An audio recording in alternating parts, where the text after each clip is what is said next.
I was born at Fort Knox Hospital, and it was during the 1937 flood.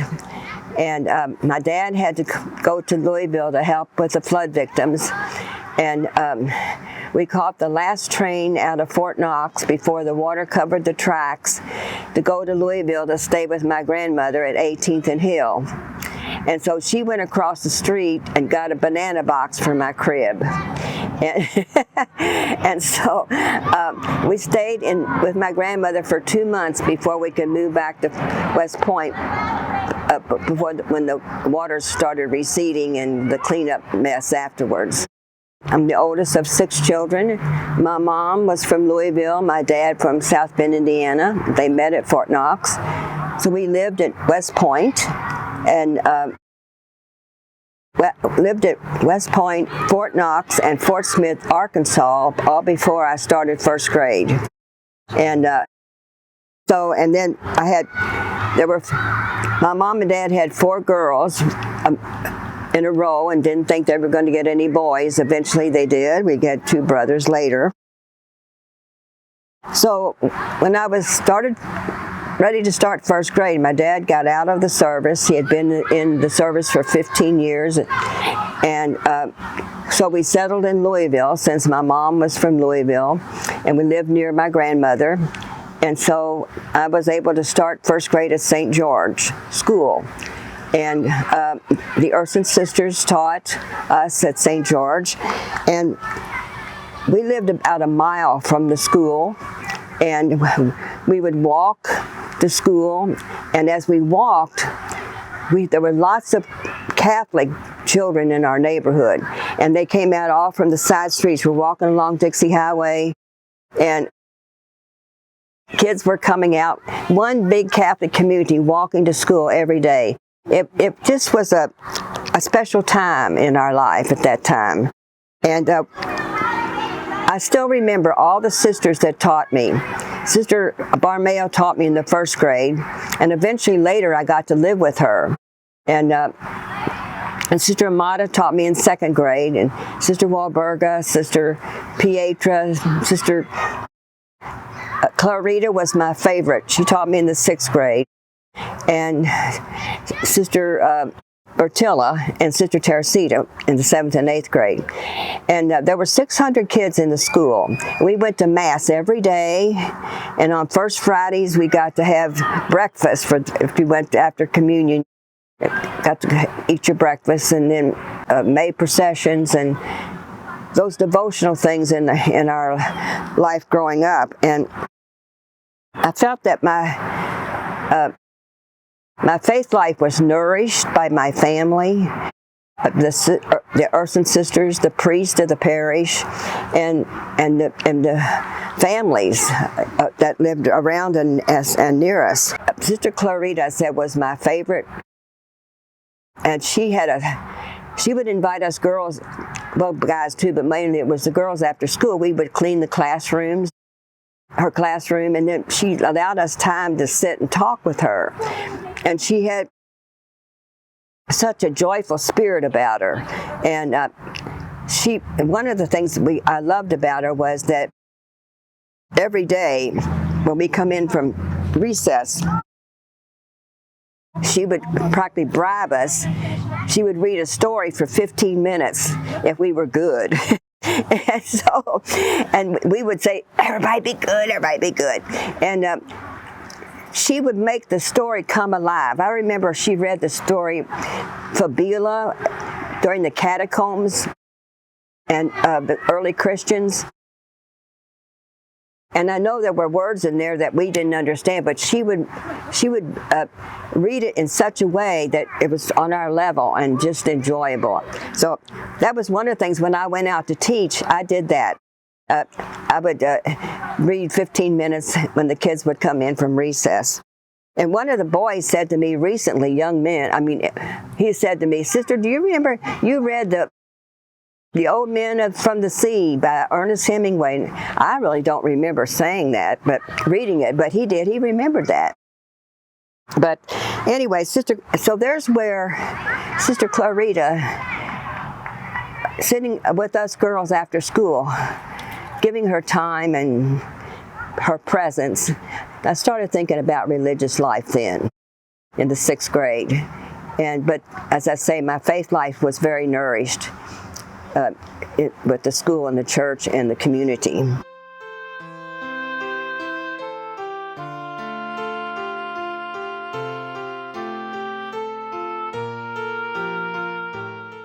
When I went into high school, I was able to be a student here at Sacred Heart Academy, otherwise I would have gone to Ursuline Academy because that's where most of my classmates went. But they had what they call an aspirancy program, in which girls could come and live here on the campus. So I lived on this campus since 1951 as a freshman in high school, and there were 10 of us girls, freshmen and sophomores, and we lived over there where the playground is now. Was a white framed house, and it was a co-op for the college girls. And up above on the 2nd floor, we lived up there with Sister Theodolinda. She was our director, but she was also the principal of Sacred Heart Academy. At that time, this was the academy. Went to school with the girls. We did everything they did. But after school, we cleaned the classrooms. We served the college girls. The college girls who were boarders, they lived up above on the top floor of the academy. And we would serve them the evening meal and then do dishes. So as part of our tuition. But also then Sister Theodolinda would talk to us about religious life, and we had freedom that we could go home to visit our families frequently, and our families came out to see us and that. So that was our freshman and sophomore year. And then the 2 summers we took our junior year. So that as a senior in high school, we became postulants, and we lived over there at the Mother House. And so I remember as a senior, we got to dress in the cap and gown like all the other girls. I remember we stood up here, the May procession we had in our senior year. And so I remember being one of the students that got to stand up around, everybody was around, but I would say there were 50, I think there were only 50 of us in our senior year at the academy, and that was in 1954. So we graduated June 2nd, 1954. July 2nd, entered the novitiate at the Mother House in 1954. This campus has been my home since 1951, that I can call home, and it's always, and when I went out to teach, we came back here every Saturday when we still had the college until 1968. We went to classes there on Saturdays and during the summer. And during the summer we would come, all the sisters came from Nebraska, Cumberland, South Carolina. Everybody came home during the summertime, and it was just exciting to be together with all of us.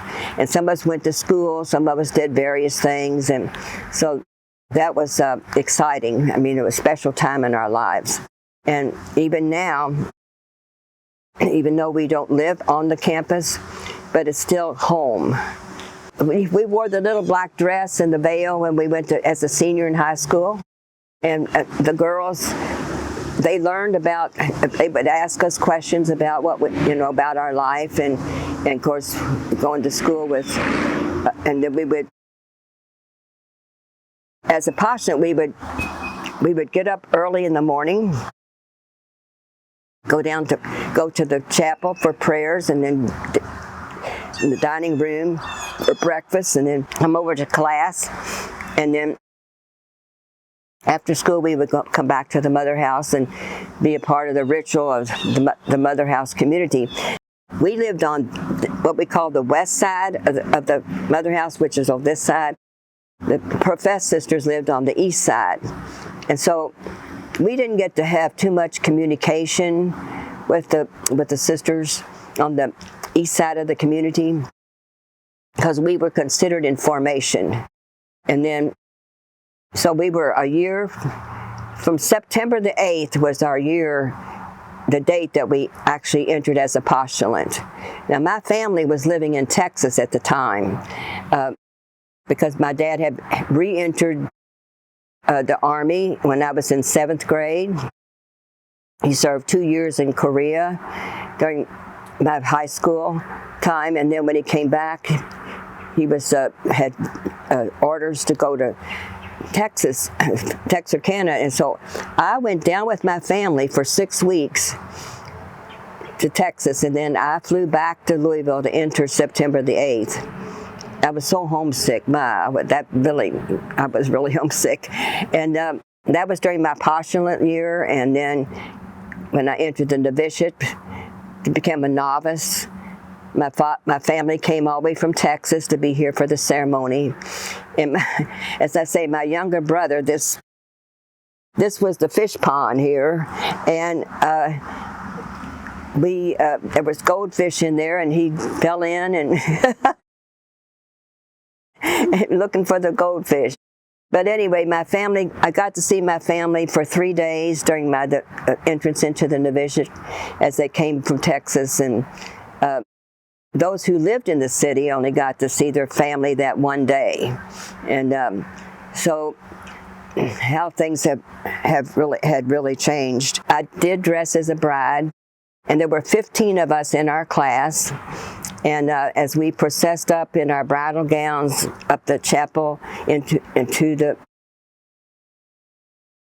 the aisle and into the benches, and we had been to Mass earlier before our families, but as the Mass to enter the novitiate at the offertory, we processed out.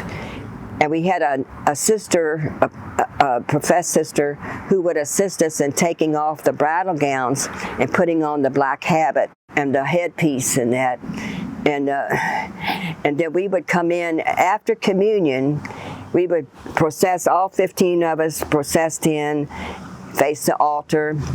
And in those days, we couldn't keep our baptismal name, and I wanted my baptismal name. But of course, there was already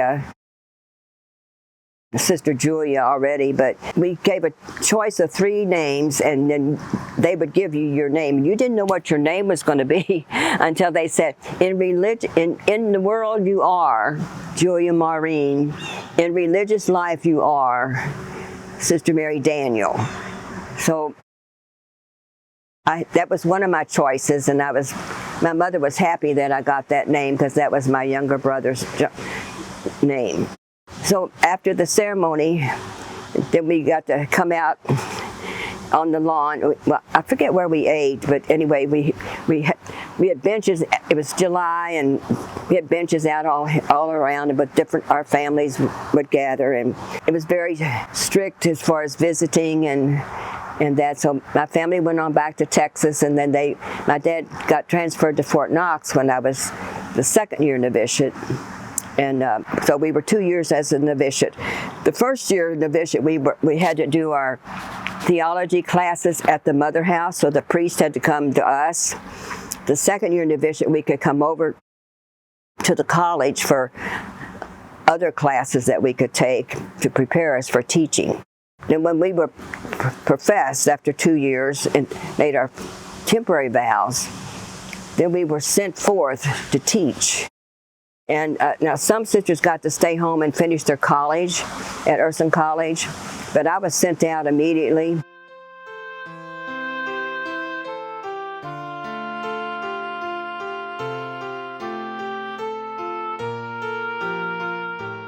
Yeah, we had what they called obedience. And so I was sent, the first year I was sent to St. Raphael's and to teach 2nd grade, and I want to say I had 75 kids. I just knew it was a big class. I know 50 to 75 children in 2nd grade. And then I was sent to St. Leo the next year, and I had 40 fourth graders and thought I died and gone to heaven. But I loved fourth grade. Fourth grade was my favorite grade to teach. And so at fourth grade, and then I was 3 years at St. Leo's. I had fourth and fifth later, and then I was sent to after profession of final vows, I was sent to St. Peter Claver to teach the African American children. And I had third and fourth grade there, and we lived at St. Boniface, and we, of course, we didn't drive a car, so we had to find ways to commute to St. Peter Claver, which wasn't too far. In nice weather, we would walk. Sometimes we would have friends that would take us, and then I was sent to St. Peter School in South Carolina, and I had second grade, and I had 50 children on every day, and I had 30 children on Sunday, and so I had 80 for First Communion, and all at one time. And you know, those days it was different. You couldn't do that today, but really, it was amazing. And I was kind of nervous, but Mother Xavier she taught first grade, and she helped me a lot. She had been there before. So after I was there 4 years, and from there I went to St. Rita's, and I was told to teach first grade, and I wasn't happy about that. But in 1967, the diocese decided to drop first grade, which made me happy. But I said I was sad for the parents and for the children, and then I was sent to St. Helens.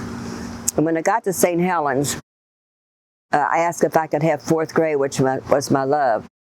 But Sister Ethel said, I have an eighth grade and a third grade. I said, I'll take third. And then I moved up next year to fourth grade. And then, so I had fourth grade for 2 years, and then Sister Andrea came and she said, I need you in sixth grade. So would you move up to sixth? So I had some of the same children in the third, fourth, and sixth grade, and I loved them. They were good kids. And in fact, that's when I learned how to play the guitar. And I used a lot of Joe Wise's music. And I taught some of the boys to play the guitar, and they played with me at Mass.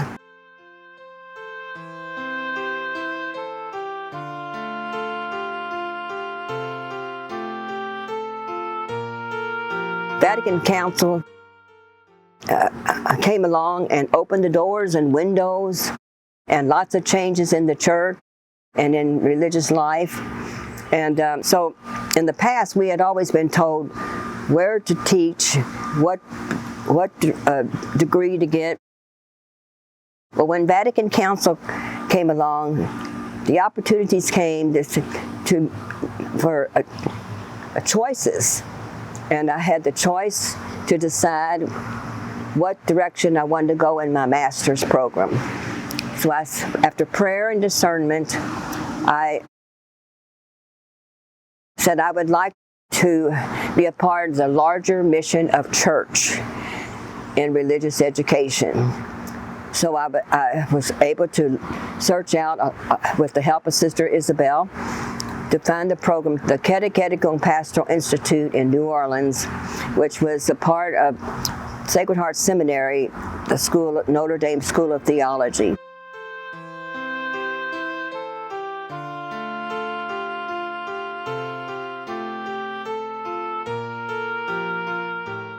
So I was there for 6 wonderful summers, and the first summer I was there, I met a priest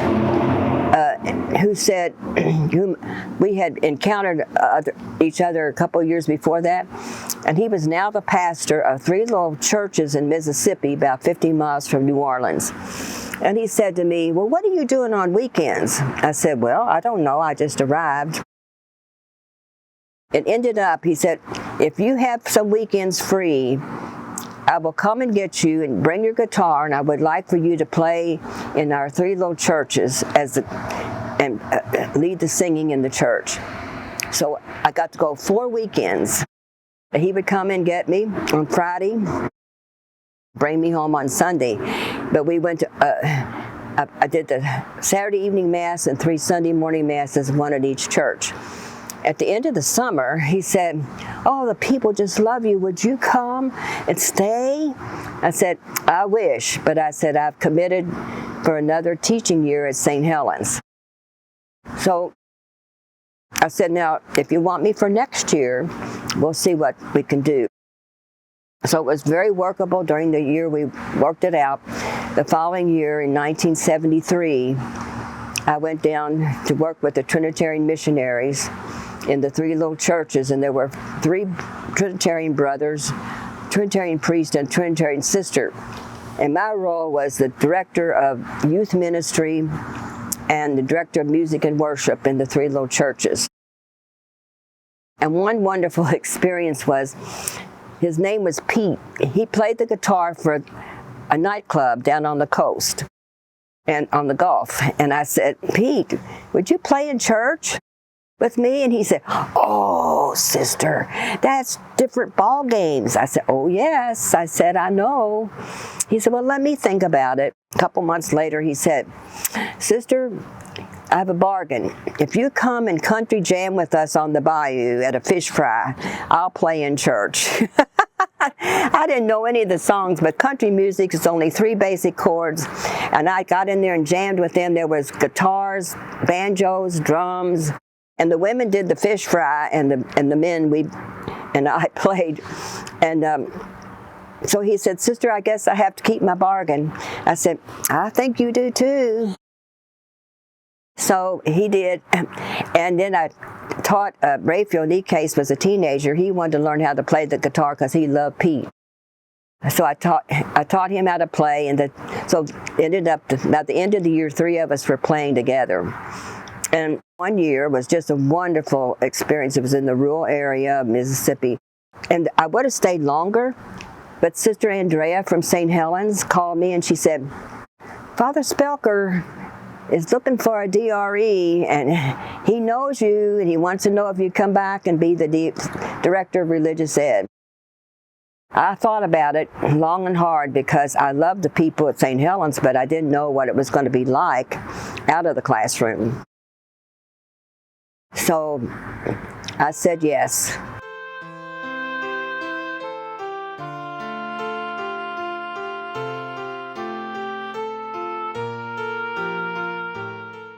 So I came back to St. Helens as their first director of religious ed, and I worked with, I did some programs in the school with religion, but also I had the children who went to public school on Sundays, and then I worked with the teenagers. So I was there for 4 years, and I had their yearning for the rural area. There was something about God's creation in the rural area that I yearned for.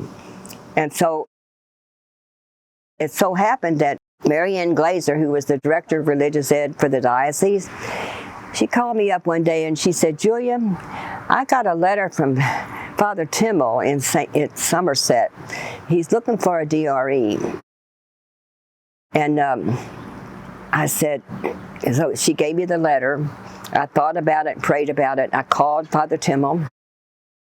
I went down for an interview. Fell in love with those people, and said yes. So I became their DRE and director of music and worship. I lived with another Sister of Humility of Mary, Sister Marty, and she worked with the outreach program, and she worked with the people in the hollows, and she had a clothing store and a food pantry, and so we lived together. Father Jerry Timmel was a team minister. He was a good team player, and so we had this secretary and another woman who helped with religious ed, and Sister Marty and myself, and the deacons whenever we had a summer one. And in fact, Father Chuck Walker was a seminarian at the time. Tell you a story about him. He loves White Castles, and he would come to Louisville and buy frozen, he'd buy cartons of White Castles and bring them home and freeze them. Well, one day, it's a hot summer day, he pulled up and he was unpacking his car, and he forgot to take the White Castles in first. He had the windows rolled down, and lo and behold, he came out. I said, "Chuck, hurry, hurry." I said, "Molly's in your car," the dog, the pastor's dog. And so he yanked that dog out of the car and got his White Castles into his face. He was so angry. His face was as red as his hair. I tease him ever so often about those White Castles. But anyway, he was wonderful to work with. In 1979, he got a call from the Archdiocese. Father Spelker was unable to continue being the pastor.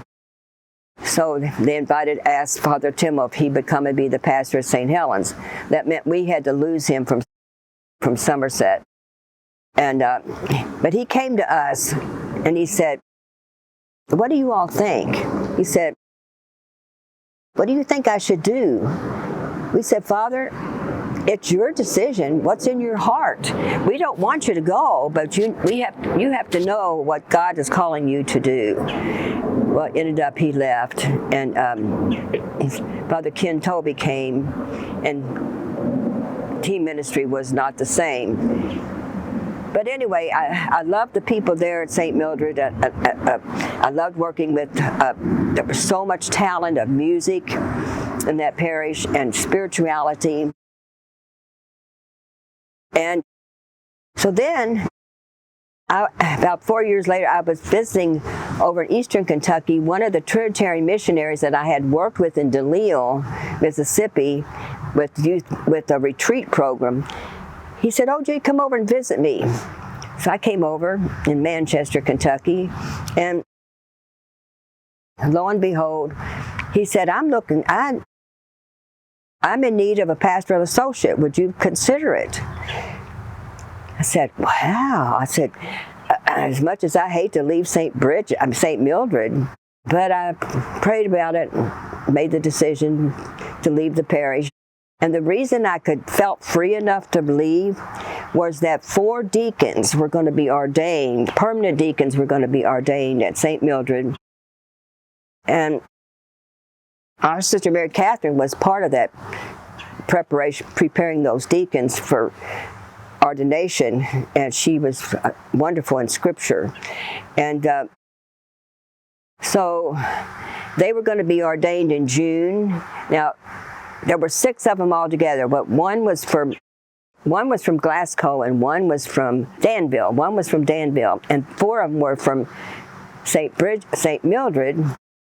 But they all weren't going to be at St. Mildred because the mission field, they needed, like in Monticello. And so anyway, I felt free knowing that they were going to be there to continue ministering. So I accepted the position as pastoral associate over in Manchester. We worked 3 counties, Barbourville, Hyden, and Manchester.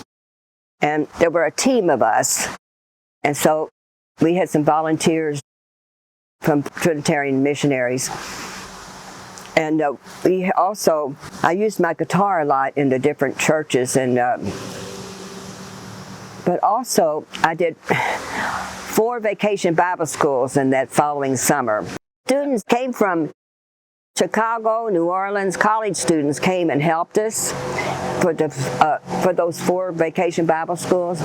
But by the end of the summer, I was wiped out. I was exhausted, and I said, and so I needed a time out. It's as much as I loved working in eastern Kentucky. So I came back to Louisville to recoup.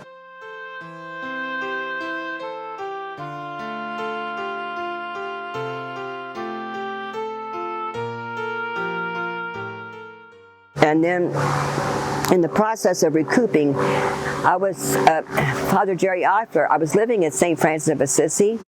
Father Jerry Eifler said, "Julia, would you be willing to be our minister of the sick and elderly?"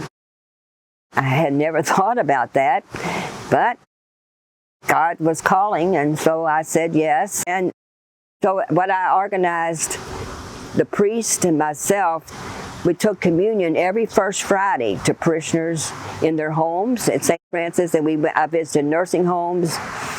Now the priest took care of the hospitals. So I did that for a year, and then Sister Barmail, I was living with, who had taught me in the first grade, she said, she was teaching sixth grade, and she loved St. Francis.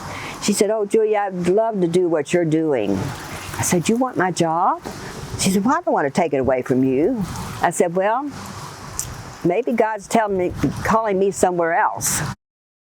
So I let her take over the position which she loved, and she did a great job with. So then there was a need for helping at the orphanage.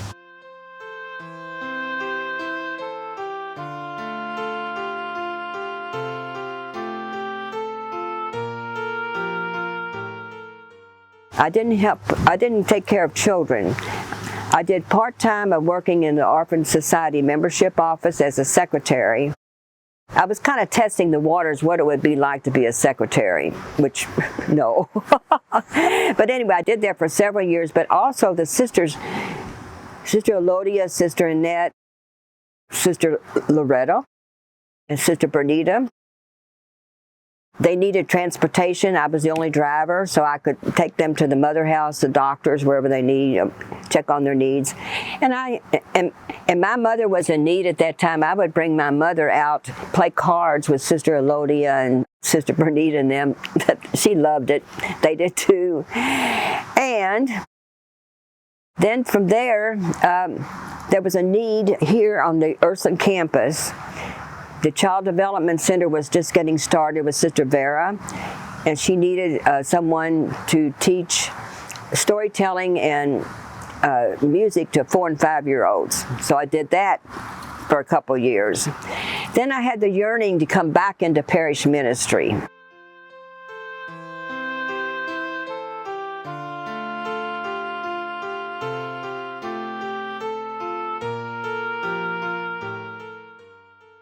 The story of that is, Sister Isabel said, "Look in the record and see." I looked in the record. I couldn't find anything. I saw this St. Bridget Vine Grove, and I didn't know where that was. I ignored it. And so went away on a retreat to Holy Trinity, Alabama. Retreat was on the Holy Spirit. I kept praying that somehow I knew the Holy Spirit would guide me somewhere.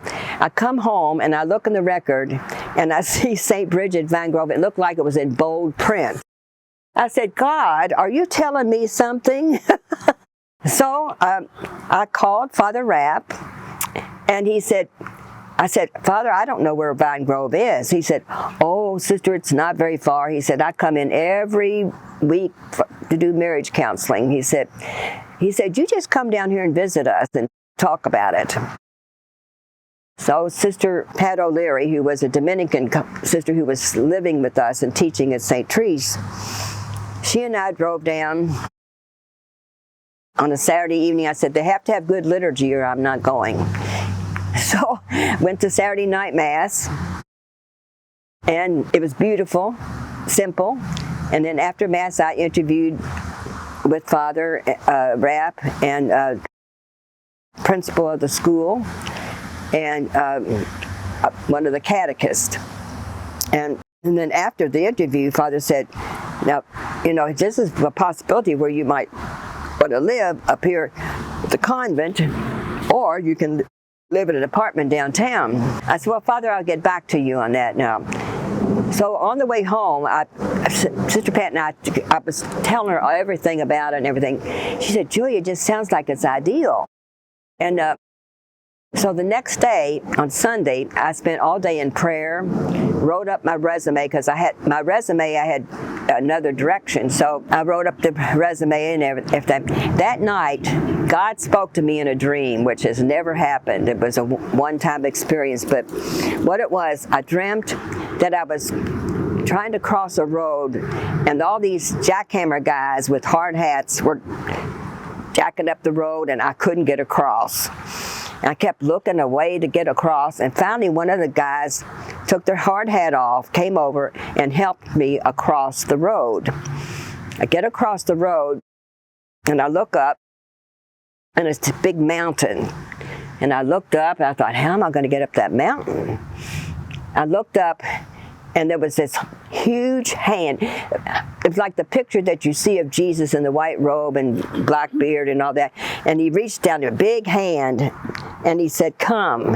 And he pulled me up the mountain, got up to the top. And as I got to the top and looked, all these people were eating and drinking and having good time. And he said, come. And I woke up. And I felt that was God's message. God was telling me that St. Bridget was the place for me. So I went out, I called Sister Adelaide was my leadership counselor. So I called her and I said, Adelaide, are you free this morning? I've got some possibly good news. She said, sure, come on. Came out and I showed her what I had written and I told her about my interview net. And she said, go for it. I put it in the mail. Father Rapp got it on Tuesday. Wednesday he called me and said, Julia, we'd love to have you come. And so I have 17 wonderful years of being the DRE. At first I was only the DRE, but at the end of the first year, the teenagers said, Sister, when are we going to do this? When are we going to go there? When are we going to do this? I said, well, I'm not the youth minister. And I said, okay, if you can get your parents to come and work with me, we will do it. Parents came forth. I mean, they helped me plan and activities and trips, and then we formed an adult council and a youth council among the teenagers. And then the junior high said, well, when are you going to do it for us? I said, okay, come on, help me. And they did. And, you know, those people really love their kids. They love their faith. And we just had a wonderful youth group. And then the kids said, Sister, we need a place. We need a building where we can play and have our activities. And I said, I'm not the pastor. So let's go talk to the pastor. So I said, but we need to get our act together. Brainstorm. I had teenagers brainstorm all the things that not only we as the youth, but the whole parish. What could other parishioners be having? You know, wedding receptions, baby showers. I said, let's name all those things. I said, then we'll go see Father Rapp. So we went to see Father Rapp, and they presented it to him. Being a counselor as he was, he listened. He didn't say a word until everything was said. And then he said, I couldn't agree with you more. But he said, there's a process that we have to go through.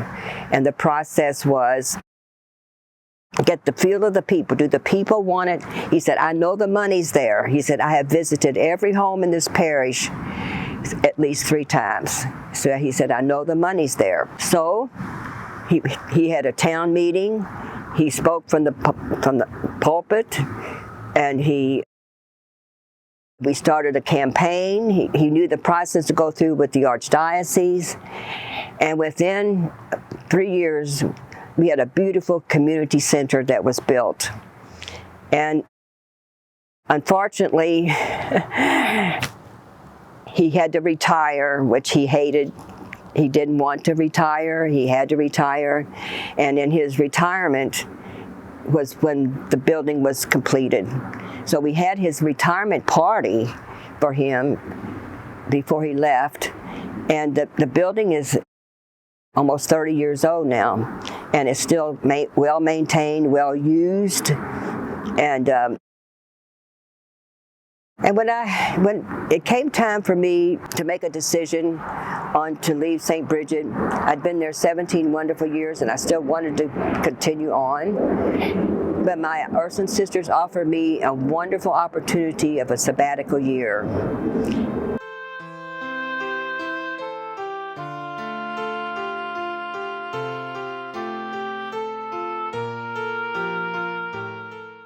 Which I didn't want to lose.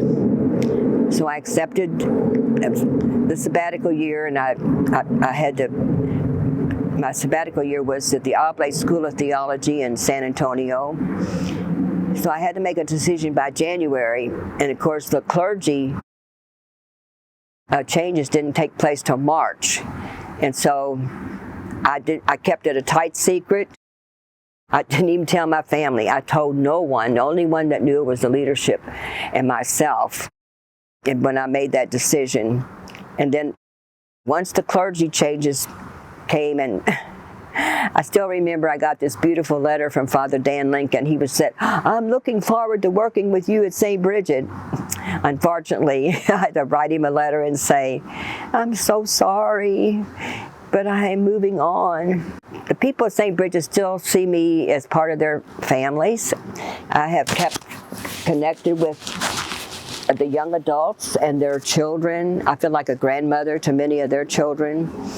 And I still have that love of youth ministry, that I still keep in touch with many young people. And even as I came back from my sabbatical year, I didn't know what I was going to do. I knew I still wanted to be in ministry. And, you know, St. Angela, our charism as contemplative love of God, the prayer life, and the service to others. And I feel like I've been part of that. It's been all part of the variety of ministries that I've had. And so in that process, prayed to St. Angela. I prayed to the Holy Spirit to guide me where's the next step on the journey of ministry. And one of the things, you know, each year we Ursuline Sisters have a mission or sent forth in a mission ceremony.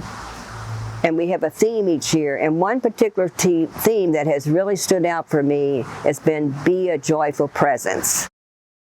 And I praying about it. And so my cousin who lived in Audubon Park, and I went to the Dogwood Festival. And she said to me, "Well, what are you going to do now that you're retired?" I said, "Well, Holy Spirit hadn't zapped me yet, but I think I need a sign." So she handed me this letter, and she says, "Here's a letter that we received from Connie Bilhars, who's the Director of Volunteer Services at Audubon Hospital." And the letter said, "We are opening up a new position of wayfinding at the hospital and a greeter. But we're also having a volunteer fair." This was on a Friday. On this following Monday, to come to the hospital, other opportunities of volunteering. I said, wayfinding, helping people find their way. That's been part of my ministry for these many years. That is a sign that this is where God is calling me.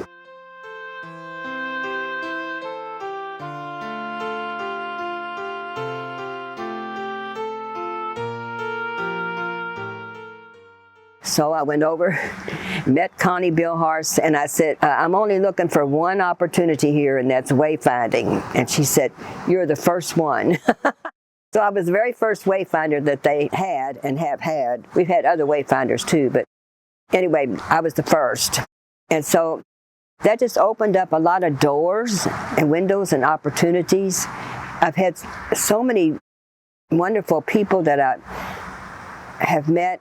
And one of the things, as years evolved, Connie Bilhars said to me, "Sister Julia, you have a way of building and bringing about community." She said, "You have brought these volunteers together." And she said, "I just see a real bondedness and a community spirit that you have developed among the volunteers." And so I've seen some go because of ill health or death, but there's some that are no longer able to volunteer that we still keep in touch with, either by phone or going to lunch or visiting and that. And so I've treasured my time and opportunity at Audubon Hospital. And then I have found ways through the hospital, opportunities of line dancing. Now I've been line dancing now for 12 years. And I have bonded with this little group, built a community there. And then I still keep in touch, as I say, with a lot of young adults and with my family. I've lost 4 siblings, which has been hard, but I still have one sister, Deanna, that lives near me, and we're able to do things together. And she goes to St. Raphael's Church, and I go to St. William's.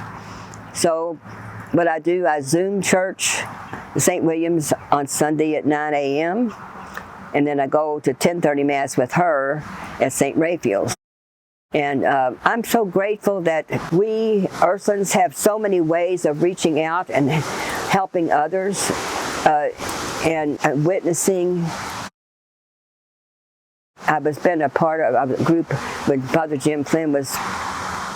We were standing on street corners welcoming the immigrants, and I would be part of that. And I recognize I can't do all the things I used to be able to do, but I'm grateful for the things that I still can do, and grateful for. I was over here the other day around 2 o'clock. This campus was so quiet. I thought, I guess everybody's on fall break. It was so peaceful and quiet. And I met a teacher coming out of a building, and she said, no, fall break isn't until next week. I said, well, it is so quiet. She said, you just wait in 15 minutes. Everything's going to let loose. The students are going to be coming out of the buildings and going home. And I said, so there's such life on this campus that continues on, and it was so exciting to celebrate last week on October 4th, the 146 years of Sacred Heart Schools on this Ursuline campus, to see 1,500 children and adults, staff, standing here celebrating at this very space. It's so.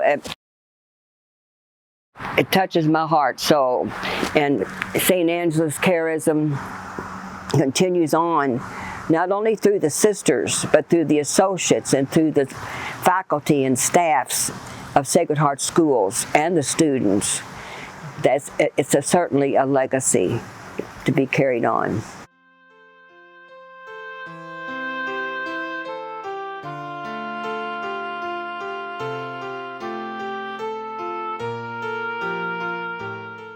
It's been very life-giving. I feel so blessed. Different people have been part of my life that have invited me to each particular place. And to be able to, and just 4 years ago, I had the opportunity to move closer to the Mother House. I was living out in South Louisville. And I wasn't thinking about moving. I called up Sister Rosella. Sister Sarah Stabel had moved out of the apartment next to her, and it was empty, but I wasn't thinking about moving. And I called her to wish her happy birthday, and I said, have you got a new neighbor yet? Because she was telling us, that she was looking for another neighbor. And she said, no. I said, well, out of curiosity, I'd like to see what the apartment looks like. Well, she had the key that she could show me. So I went, she gave me a tour. As soon as I walked in, I just knew this is where I was to be. But I went home and I started praying and thinking about it. And she had given me the lady's phone number. And she said, so I called Alice up and I said, can I meet with you next week when I'm at line dancing at the Jewish Community Center? I said, I'd like to revisit the apartment. And so she said, sure. So she gives me the full tour. And I said, it was the Feast of the Guardian Angels. And I said, my guardian angel has led me here to say yes. She folded her hands, she looked up to the heavens, and she said, Mother Mary, thank you, I've been praying for a nun. That was a sign, and I'm so grateful to be so close to the Ursuline campus and close, have community with Sister Rosella, because every night, most nights, we watch Jeopardy together and Wheel of Fortune and sports. We both love, like U of L and some of the other teams. And I'm close to my sister Deanna. And when I did move, my sister Colleen lived out in South Louisville, and she said, "Why did you move away from me?" You know, but God took her home 3 years ago. So, just so many blessings, you know, and this campus is so life-giving, I say, with all the children and Sacred Heart Schools and what they're doing to embellish the legacy of St. Angela and the charism and the Ursuline spirit is continuing on. And, you know, and with the staff, administrative staff of the Ursuline Sisters, I mean, everyone on this campus has been imbibed with that spirit.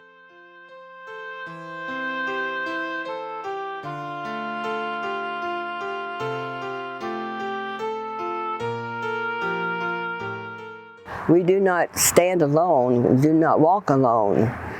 And we, Ursuline Sisters, and myself, just as an individual, we're not here to walk alone. We're here to be with others and experience God's presence with each other. And I feel, and even in the past months when I've been incapacitated, I have felt so many people there for me through prayer, through presence, taking me here, the health team taking me places I needed to go for therapy, and doctors, and friends who've taken me to the groceries, to other places of that I would like to be, and I come over here, the Sacred Heart Academy, for their volleyball games or basketball games, and the people that I encounter that are so willing to do or to give, and the generosity of the people,